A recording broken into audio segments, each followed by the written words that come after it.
مسألة الأعمال بالنيات وأنا ما قصدت ما نويت، قال عليه الصلاة والسلام: وإن العبد ليتكلم بالكلمة ما يتبين فيها، يعني بدون نية، يلقى بها في النار أبعد من بين المشرقين.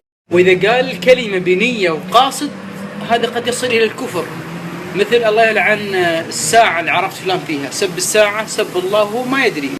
قال تعالى حديث قدسي: يؤذيني ابن آدم. ابن آدم هذا الحقير اللي خلق من مني وماء مهين يؤذي الله. تخيل.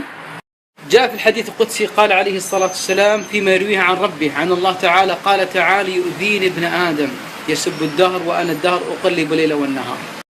فسب الساعة والزمان واليوم والسنة، الله يلعن اليوم، الله يلعن ساعتك وكذا، ترى هذا السب لله وهو لا يدري. ما تدري هني أرد عليك على الحديث النية: وإن العبد لا يتكلم بالكلمة ما يتبين فيها، يعني بدون نية، يلقى بها في النار أبعد مما بين المشرقين.